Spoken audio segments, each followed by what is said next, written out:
अभागी लक्ष्मी। आज निधि सुबह से ही परेशान थी। उसकी परेशानी का कारण था बारिश, जो सुबह से लगातार हो रही थी। निधि का मन घर में बेचैन हो रहा था। निधि को घर में ज्यादा समय तक रहना पसंद नहीं था। अमर निधि के पति थे। अमर अपने बिजनेस में बिजी रहता। वो अपना ज्यादातर समय बिजनेस में देता था, जिससे निधि के लिए समय नहीं हो पाता था। इसलिए निधि बाहर घूम फिर कर अपना टाइम बिताया करती थी। आज सुबह से बारिश बहुत तेज हो रही थी। निधि घर का काम निपटा के बालकनी में आकर बारिश का मजा ले रही थी। अचानक उसे 20 साल पुरानी घटना याद आ गई। 20 साल पहले ऐसे ही बारिश वाली एक रात थी। निधि रसोई का काम निपटाकर सोने जा रही थी। तभी किसी ने दरवाजा खटखटाया। निधि का मन घबरा उठा। इस तेज बारिश में रात के समय कौन आ सकता है? यह सब कुछ निधि सोच ही रही थी। तभी अमर की आवाज आई, कौन है निधि, जो दरवाजे को इतनी जोर जोर से पीट रहा है? निधि ने जवाब दिया, पता नहीं कौन है। सुनो, ऐसे ही गेट मत खोल देना। आजकल जमाना बड़ा ही खराब है। रुको, मैं आता हूँ। तुम किचन में जो डंडा रखा है वह भी साथ में ले लो। अगर कोई चोर हुआ तो हम उसकी पिटाई कर देंगे। ठीक है, निधि ने कहा। जब गेट खोला तो 27 साल की एक महिला खड़ी थी। उसकी गोद में करीब 8 माह का बच्चा था और उंगली में 4 साल की एक लड़की थी। वह पूरी तरह से बारिश में भीग चुकी थी और ठंड से कांप रही थी। अमर बोला, कौन हो तुम? हम तो तुमको नहीं जानते हैं और इस तरह से दरवाजा क्यों पीट रही हो? वह कुछ नहीं बोली। निधि को उसके ऊपर बहुत दया आ रही थी।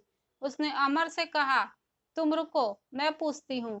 उसने उस महिला से पूछा, तुम कौन हो और इन मासूम बच्चों के साथ बारिश में क्यों भीग रही हो? बड़े डरते हुए उस महिला ने कहा, मेरा नाम लक्ष्मी है। मेरे ससुराल वालों ने मुझे धक्का देकर घर से बाहर निकाल दिया, क्योंकि मैंने दूसरी बार भी बेटी को जन्म दिया। उनको तो अपना वंश चलाने के लिए बेटा चाहिए था। निधि ने उसकी पूरी बातें बड़े ध्यान से सुनी। पता नहीं क्यों निधि का मन उसकी हर एक बात पर विश्वास करने को कह रहा था। उसने अमर से बात की और उसको रात बिताने के लिए जगह दे दी। जब सुबह हुई तो लक्ष्मी जाने के लिए तैयार हो गई। पता नहीं क्यों निधि उसको रोकने के लिए बेचैन थी। निधि ने उससे कहा, तुम कहाँ जाओगी? तो उसने कहा, जहाँ ईश्वर लेके जाएंगे। निधि ने उससे कहा, तुम यहीं पर रुक जाओ। मेरे घर में काम में हाथ बटा देना, मेरा दिल भी लगा रहेगा और तुम्हारी बेटियों की परवरिश भी हो जाएगी। बदले में मैं तुम्हें वेतन भी दूंगी। कुछ देर तक लक्ष्मी सोचती रही। फिर उसने हाँ में अपनी सहमति जता दी और वह वहीं पर रुक गई।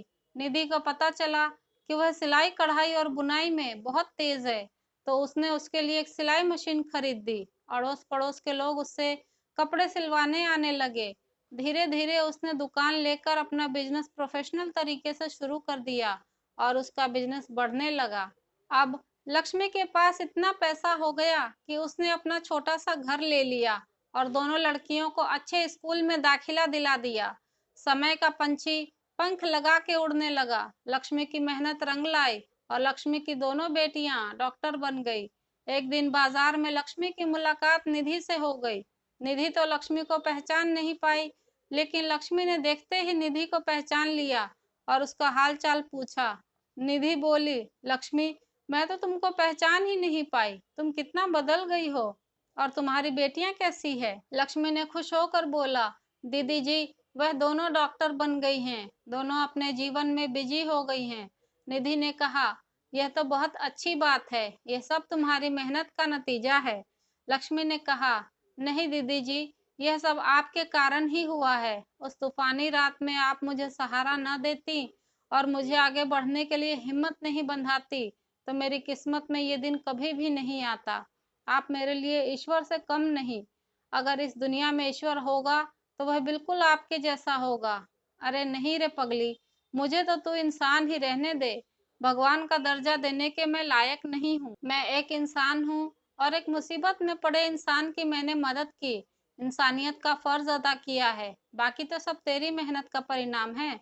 इस तरह से अभागी लक्ष्मी सुभागी लक्ष्मी में बदली और अपनी मेहनत व निधि के सहयोग से अपने वीरान जिंदगी को खुशहाली में बदल दिया। तभी निधि ने देखा कि बारिश बंद हो गई। अब वो बड़े आराम से बाहर घूमने जा सकती है। यदि आपको यह वीडियो पसंद आया है तो लाइक और शेयर करना ना भूलें। चैनल पर नए हैं तो सब्सक्राइब ज़रूर कर लें। अपना बहुत ख्याल रखें।